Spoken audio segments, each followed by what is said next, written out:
Muy buenos días. Se abre la audiencia en vista pública en el expediente 4940 del año 2016, en amparo en única instancia en la acción constitucional promovida por la Contraloría General de Cuentas de la Nación contra la Corte Suprema de Justicia, Cámara Civil. La señora Secretaria General Adjunta de la Corte hará relación del acto reclamado y las peticiones de fondo formuladas por el postulante y efectuará las advertencias reglamentarias de la presente audiencia. Queda en el uso de la palabra la abogada secretaria de la Corte. Gracias.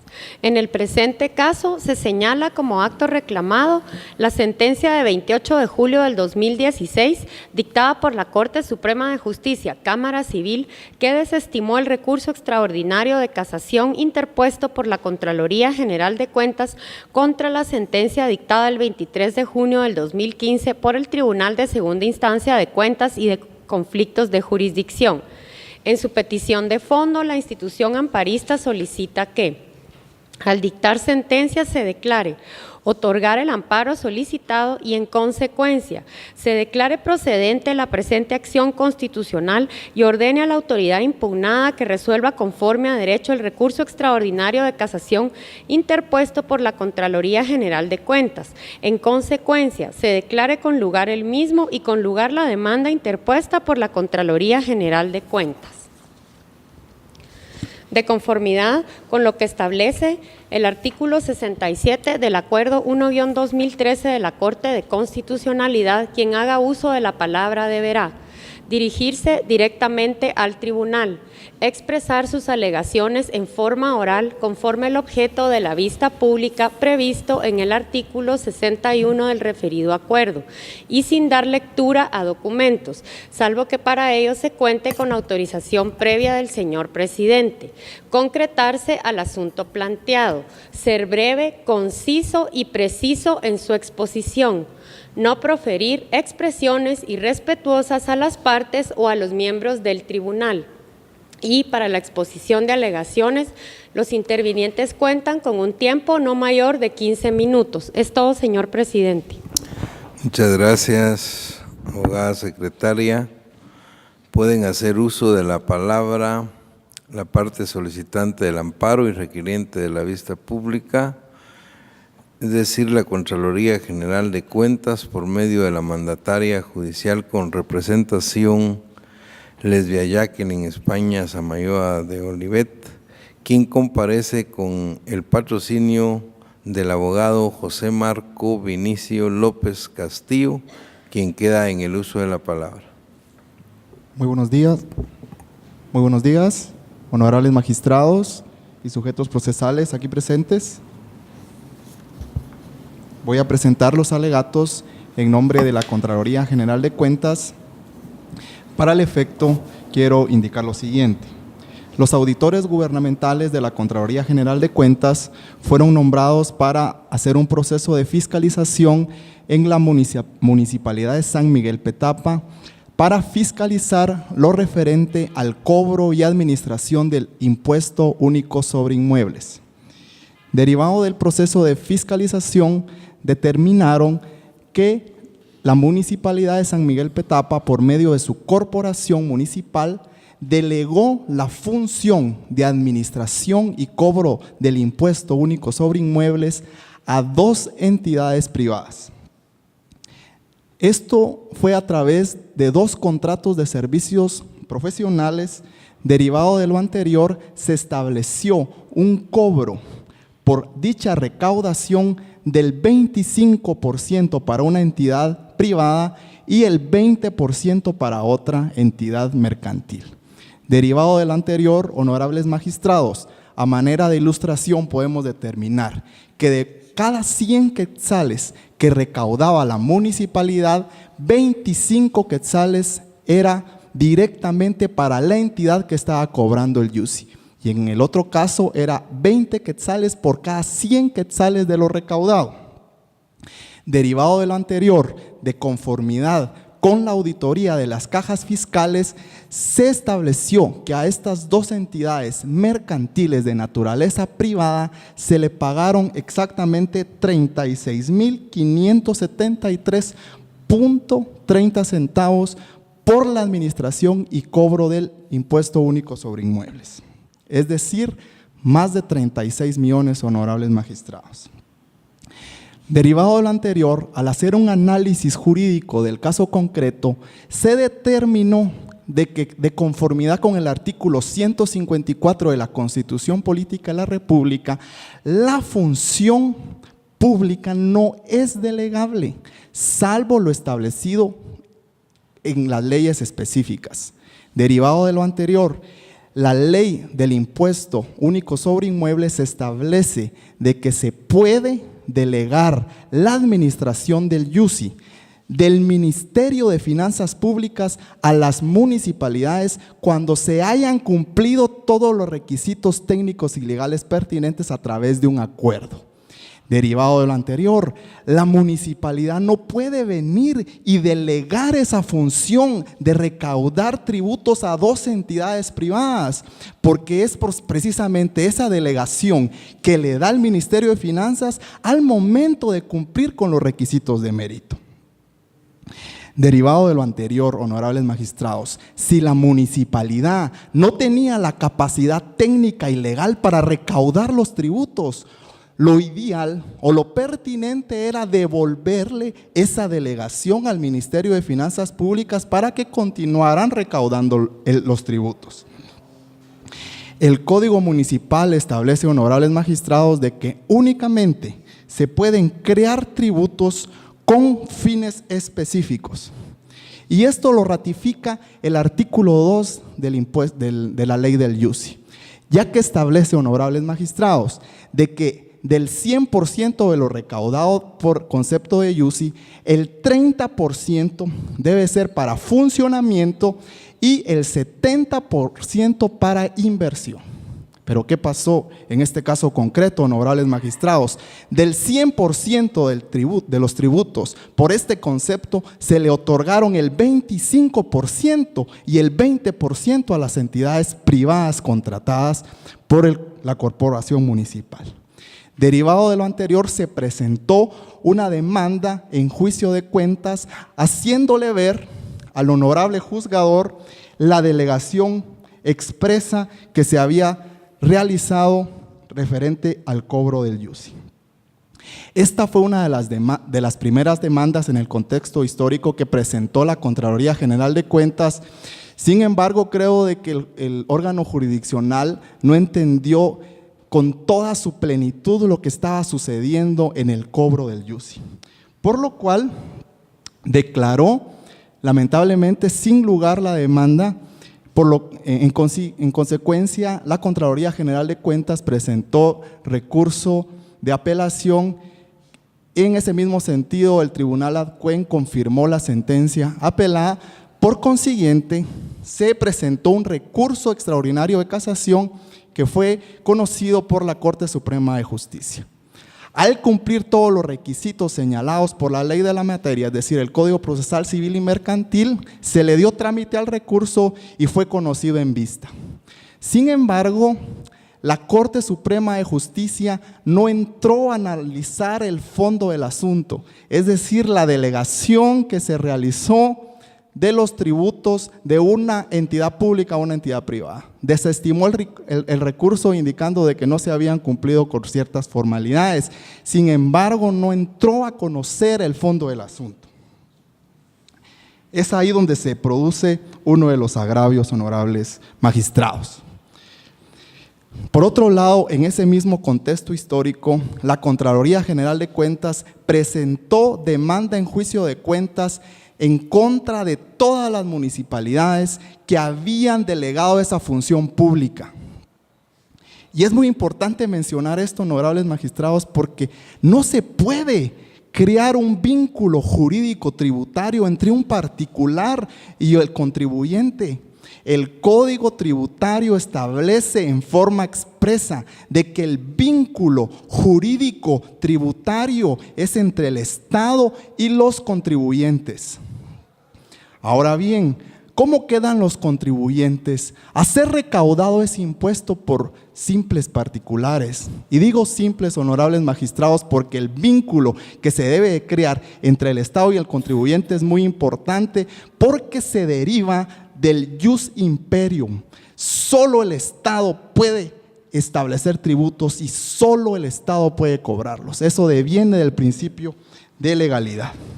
En ese contexto histórico, al presentarse demandas en contra de la municipalidad y corporación municipal de Villacanales, Fraijanes, etcétera, ya el órgano jurisdiccional determinó el criterio correcto, que debía aplicarse en estos casos concretos. Es decir, ya determinó con claridad que específicamente había una delegación de la función pública violándose el artículo 154 de la Constitución Política de la República. Es más, honorables magistrados, la Contraloría General de Cuentas también presentó una demanda por un saldo pendiente que quedó en la municipalidad de San Miguel Petapa, es decir, en contra de la municipalidad de este caso concreto. Y se emitió sentencia declarando con lugar la demanda presentada por la Contraloría General de Cuentas. Por su importancia, honorables magistrados, y por la venia del presidente, quiero darle lectura al pasaje más importante de esta sentencia. Puede proceder, por favor. Muchas gracias. Esta sentencia fue conocida en la carpeta judicial 1051-2013-0079 y fue dictada el 13 de junio del año 2014. En la parte considerativa y en el análisis que hace el órgano jurisdiccional, establece en forma clara lo siguiente. Quiero hacer énfasis que es de la municipalidad de San Miguel Petapa. En el presente caso de estudio se establece que al haber suscrito el contrato administrativo sin número de fecha 28 de febrero del año 2012 para que la entidad mercantil denominada Fox Projects, Sociedad Anónima de nombre comercial Proyectos y Soluciones Tecnológicas, se encargara del cobro, recaudación y administración del impuesto único sobre inmuebles, contravino nuestra Constitución Política de la República, al haber procedido inconstitucionalmente al faltar el principio de legalidad en la administración, debe realizarse de acuerdo con el ordenamiento jurídico, como lo enmarca el artículo 154 de la Constitución Política de la República. Y además, contravino la ley específica y el acuerdo ministerial por medio del cual el Ministerio de Finanzas, en lo relativo a la delegación de la competencia para el cobro de dicho impuesto, hizo a favor de la municipalidad, debido a que la condición para ser delegada esa facultad radica en la capacidad que posee cada municipalidad para administrar, cobrar e invertir los ingresos que por este concepto adquieran por medio del Departamento de Catastro, con el objeto de ser reinvertido a nivel local, pudiendo a la vez invertirlo que obtenga de dichos ingresos hasta un máximo de 30% en funcionamiento, existiendo una erogación de 3.926.262 quetzales con 81 centavos por parte de la municipalidad, que contraviene el ordenamiento jurídico en cuanto a reconocer a la empresa Food Project Sociedad Anónima de nombre comercial Proyectos y Soluciones Tecnológicas el pago del 20% como se hizo dicho pago, menoscabando el patrimonio de la municipalidad de San Miguel Petapa. Por consiguiente, la demanda y la formulación de cargos fue declarada con lugar y aprobada en su oportunidad. Lo mismo sucedió, honorables magistrados, en sentencias en casos similares en Villacanales y Fraijanes. En conclusión, quisiera indicarles a los honorables magistrados de que al advertir en toda la exposición de que existió una delegación expresa de la función pública, existió un menoscabo, honorables magistrados, de más de 36.5 millones de quetzales. Y la única vía que queda para ser reparado ese menoscabo es a través de la presente acción constitucional, ya que se agotaron todas las vías Y uno de los argumentos de los otros sujetos procesales, específicamente de la corporación municipal, es de que esta honorable corte no puede ser una entidad revisora. Sin embargo, existe violación de las garantías constitucionales, no solamente de la Contraloría General de Cuentas, sino de la misma municipalidad, ya que hubo un menoscabo evidente al patrimonio público. En consecuencia, solicitamos respetuosamente de que se declare procedente la presente acción. Muchas gracias. Muchas gracias, abogado López Castillo. Continúa la audiencia con la participación como terceros interesados en el amparo de Maynor Rolando Morales Chávez, quien comparece con el patrocinio del abogado Sergio José Domingo Alvarado Fuentes, quien queda en el uso de la palabra. Gracias, honorable Pleno de la Corte de Constitucionalidad. Muy buenos días y a todos los presentes. En vista pública, los terceros interesados esgrimen sobre el presente acción constitucional de amparo que los argumentos que vierte la Contraloría General de Cuentas utiliza datos imprecisos, normas de forma transgiversadas e incompletas, y sus argumentos son falaces y carentes de veracidad. ¿Por qué se sostiene esto, honorable Pleno? En virtud de que dichos argumentos ya fueron vertidos en primera instancia, en segunda instancia, y fueron conocidos por la Corte Suprema de Justicia a través de la Cámara Civil, donde se desarrolló todo el proceso legal de forma ordinaria y respetando el debido proceso. La Contraloría General de Cuentas pretende realizar que esta honorable Corte emita un fallo en contra de la jurisprudencia y convierta este amparo en un proceso de conocimiento. Argumentos que ya fueron conocidos y desestimados por la Cámara Civil en el recurso de casación, toda vez que consideró que no existían elementos suficientes para entrar a conocer dichas objeciones por parte de la Contraloría General de Cuentas. ¿Por qué se sostiene esto, honorables magistrados? Se sostiene esto porque queda plenamente acreditado en el proceso de primera y segunda instancia que hay documentos fehacientes y que no fueron impugnados en ningún momento, que garantizan y evidencian que en ningún momento la Municipalidad de San Miguel Petapa haya delegado función pública, sino lo que únicamente ha quedado acreditado fue la existencia de un contrato administrativo para el alquiler de sistema de cómputo y para esto, para beneficio de la municipalidad, para la recaudación y sistematización del impuesto único sobre el inmueble. Es el criterio de la honorable Cámara Civil a través de la casación que no se vincula el error de interpretación de ley y respetando el fondo argumentado por la Cámara de Segunda Instancia de Apelaciones, en el sentido de que se tuvo que en ninguno de los medios probatorios presentados por la misma Contraloría de Cuentas se acreditaba que se haya hecho delegación de funciones. Existen graves y deficiencias en el memorial de interposición de amparo. Tales imprecisiones, aunque son de forma, pero también valen en el presente caso.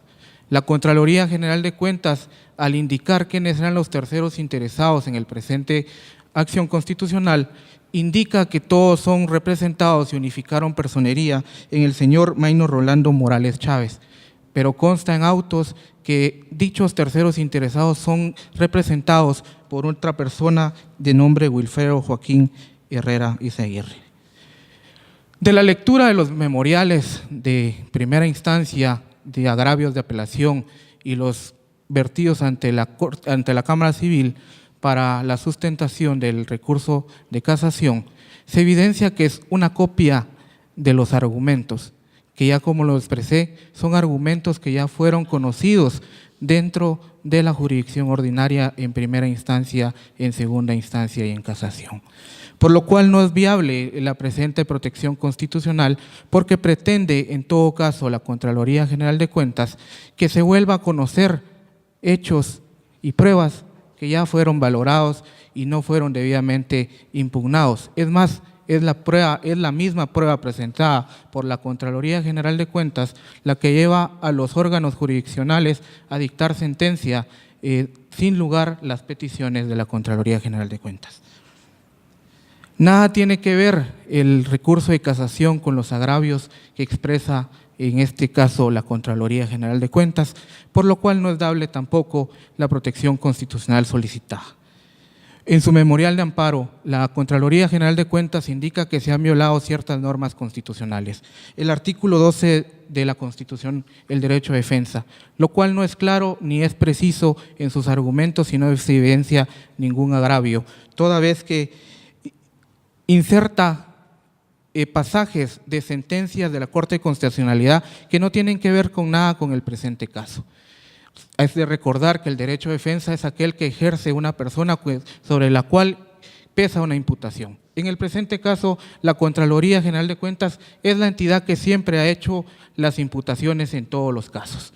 Siempre ha dirigido las peticiones, por lo cual no se ha ninguna petición que ha formulado a los órganos de justicia ha sido denegada, y mucho menos de trámite, sino que fueron resueltas conforme a derecho después de agotar el debido proceso. No significa que un órgano jurisdiccional, si no toma en cuenta los argumentos y pretensiones de una parte para resolver, no significa que hay violación de derecho de defensa, toda vez que en el presente caso todas las partes fueron citadas, oídas y vencidas en el proceso legal plenamente establecido por ley ante un juez competente y no un órgano especial ni oculto. Hablan sobre el artículo 154 de la Constitución en cuanto a la función de delegación de justicia. La Contraloría General de Cuentas hace una interpretación parcial del artículo de forma antojadiza y a su conveniencia, olvidando el principio hermenéutico de que la Constitución se debe interpretar de una forma conjunta y armónica conforme al demás ordenamiento jurídico que existe en Guatemala. Hecho que los órganos tanto de primera instancia, segunda instancia y casaciones han cumplido con esa norma y ese principio hermenéutico de interpretar las normas en un conjunto en forma armónica. Lo que sí se puede afirmar es que nunca hubo delegación de justicia en ningún caso, toda vez que los órganos de justicia comprobaron con los medios de prueba existentes que no se violentó y no se delegó la función pública de los concejales y sus competencias, porque se estableció que en ningún momento, fue la Municipalidad de San Miguel Petapa la que de forma directa percibió los ingresos del impuesto único sobre inmuebles de los contribuyentes, recaudándolo de forma directa y haciéndolos ingresar de forma directa en el sistema de contabilidad integrada de los gobiernos municipales. Por lo cual, la Contraloría General de Cuentas solicita la protección constitucional no es viable, toda vez que ya existen 3 sentencias de primer grado, segundo grado y la de casación, que son contestes y en ninguna los que han conocido en jurisdicción dentro de su competencia han establecido el agravio que supuestamente se dio. La Contraloría General de Cuentas solicita que se violentó el artículo 57 de la Ley del Organismo Judicial, tal como lo escribe y lo inserta en sus pasajes del memorial de amparo. Ya no es viable conocerlo, toda vez que ese artículo ya fue reformado por el decreto 59-2005. En dado caso, fue la misma Corte Suprema de Justicia, a través de sus órganos jurisdiccionales competentes, los que conocieron el presente caso y resolvieron conforme a derecho. Refiere sobre el artículo 2 del inciso C del decreto 15-98. Este artículo ya no es posible aplicarlo en el presente caso, toda vez que de conformidad con el acuerdo ministerial 2-97 del 3 de enero de 1997 del propio Ministerio de Finanzas Públicas, esta autorizó a la municipalidad a administrar de forma directa y percibir los ingresos del impuesto único sin inmuebles. Lo que no es, en este caso, se concluye que nunca fue así, sino que lo único que existió fue un contrato de arrendamiento de equipos computarizados para la mejor y eficiente recaudación del impuesto. siendo aplicable ese artículo únicamente a aquellas municipalidades que no cuentan con la capacidad técnica para recaudar dicho impuesto. En conclusión, honorables magistrados, la protección constitucional que pretende la Contraloría General de Cuentas no es viable, toda vez que se estaría violando la garantía constitucional de independencia judicial al tratar de que este alto Tribunal Constitucional obligue a los órganos de justicia a resolver conforme a los argumentos que por más son inviables y son falaces a los órganos de justicia que ya desarrollaron el debido proceso donde administraron y recibieron la prueba y la valoraron de conformidad con las normas pertinentes. Solicitando que al momento de resolver este honorable pleno declare sin lugar la presente acción constitucional de amparo. Únicamente, señores magistrados. Muchas gracias, abogado Alvarado Fuentes. La audiencia finaliza con la intervención del Ministerio Público a través de la Fiscalía de Asuntos Constitucionales, amparos y exhibición personal por medio del agente fiscal, abogada Lucrecia de María Vázquez Casasola, quien comparece con su patrocinio y quien queda en el uso de la palabra. Muy buenos días, honorables magistrados. Esta Fiscalía estima que a la entidad parista se le ha vulnerado el derecho de defensa y debido proceso, toda vez que hizo del conocimiento del Tribunal de Casación los errores en la apreciación de prueba por omisión y tergiversación en que incurrió el Tribunal de Cuentas de Segunda Instancia, indicándole en relación al hecho que se refiere a que las corporaciones municipales delegaron la recaudación del impuesto único sobre inmuebles, argumentando jurídicamente en cuanto al submotivo invocado en el recurso de casación, siendo este error de hecho en la apreciación de la prueba. Sin embargo, el Tribunal de Casación únicamente expresa que se evidencia inconformidad con lo resuelto y que por lo tanto no puede realizar el estudio solicitado, ante lo cual es evidente que se ha emitido una resolución carente de fundamentación, puesto que no agotó todos los puntos que le fueron sometidos a su control y por ello se veda el acceso a una tutela judicial efectiva, para lo cual solicito la venia del señor presidente para dar lectura en la parte conducente a la sentencia dentro del expediente 1539 del año 2007. Al lugar, proceda, por favor. El principio procesal de fundamentación esencialmente consiste en que los fallos dictados por dichos entes deben contener una argumentación lógica y estructurada de los motivos que basan sus pronunciamientos. La fundamentación de los fallos consiste en encuadrar los pronunciamientos legales a las disposiciones aplicables al caso concreto. Es por ello que esta Fiscalía, con todo respeto, solicita que al emitir la sentencia sea otorgado el amparo instado y se restaure el imperio de los derechos que han sido vulnerados, únicamente. Muchas gracias, abogada Vázquez Casasola. Se declara clausurada la presente audiencia. Buen día.